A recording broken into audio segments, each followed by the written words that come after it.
How bad incentives destroy good businesses. Most people think businesses fail because of bad leadership, poor products, or fierce competition.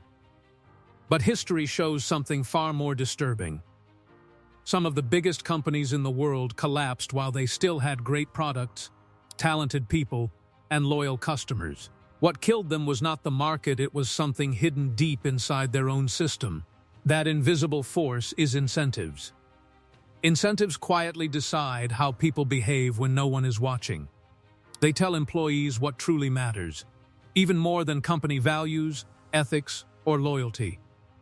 A company can say it cares about customers, quality, and long-term success, but if the incentives reward something else, those words become meaningless.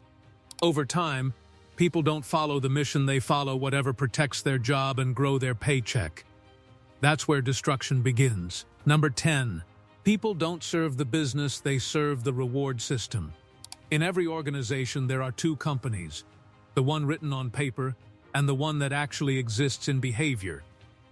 The real company is created by incentives. A salesperson who earns money for every deal closed learns very quickly that closing matters more than honesty.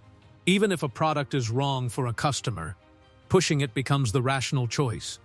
A manager who is promoted for cutting costs will reduce training, support, and quality because it makes their numbers look better, even if it slowly damages the brand. Nobody wakes up wanting to hurt the company, they simply follow the logic of the reward system.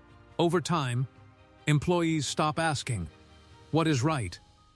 and start asking, "What gets me paid, protected, and promoted?" And that single shift silently turns a healthy business into a battlefield of self-interest. Number 9. Short-term incentives turn leaders into company killers. When executives are rewarded for short-term profits, they begin treating the company like something to extract value from rather than something to build. Every quarter becomes a deadline, every number becomes a threat, and every decision is judged by how it affects today instead of tomorrow. Long-term investments in research, innovation, and people get cut because they don't pay off immediately. Customer complaints get ignored because fixing them costs money now. Quality is reduced because it increases profit this month. On paper, everything looks great, profits rise, stock prices climb, and bonuses are paid. But inside, the company is becoming weaker, slower, and more fragile. It's like a person living on credit. The lifestyle looks impressive, but the debt keeps growing until collapse becomes unavoidable. Number 8. When metrics control pay, reality gets manipulated. Metrics are supposed to measure performance, but when people are rewarded or punished by those numbers, the numbers become targets instead of truth. Employees stop trying to improve the business and start trying to manipulate the measurement system. Sales teams push unnecessary products just to hit quotas. Customer support agents rush callers off the line to keep call times low. Managers hide problems so their reports look good. Executives see rising numbers and believe the company is succeeding while customers are becoming frustrated and employees are burning out. Number 7.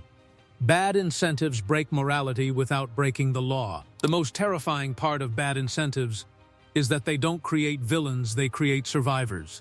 Good people slowly learn that honesty is dangerous. When speaking up about a problem leads to blame, silence becomes safety. When fixing mistakes hurts performance scores, hiding them becomes logical. When loyalty to customers reduces income, self-interest takes over.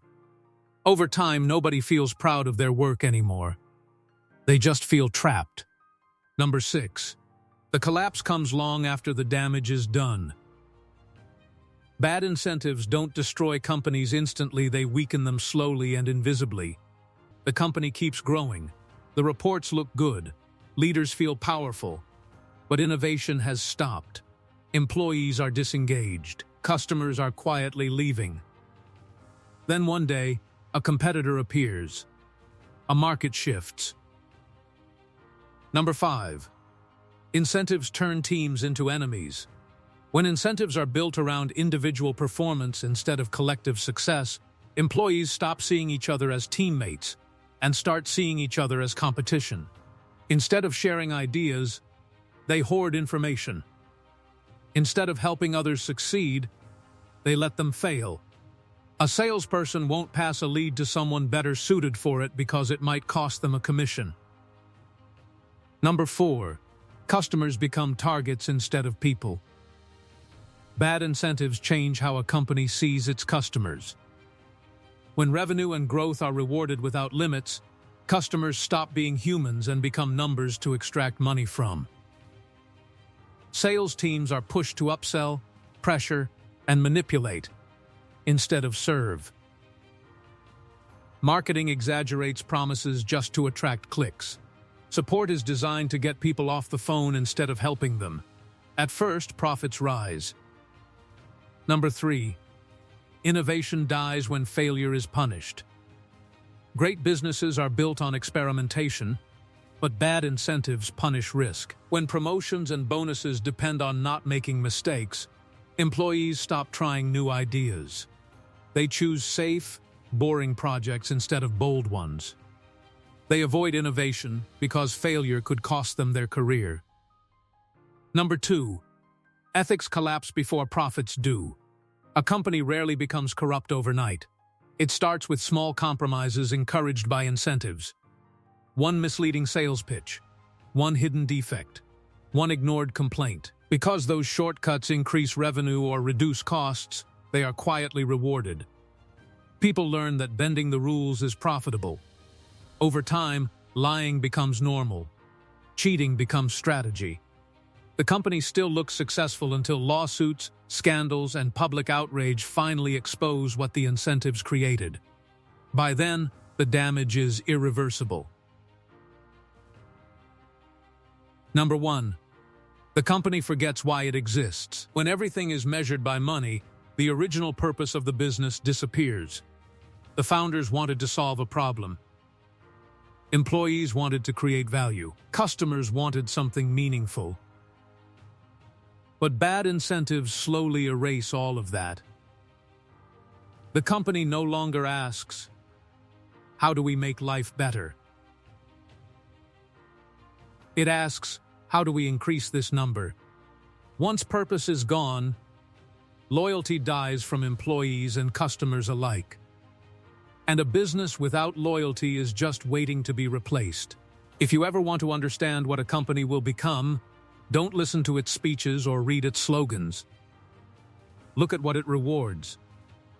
Because incentives shape behavior, behavior creates culture, and culture decides whether a business becomes legendary or disappears.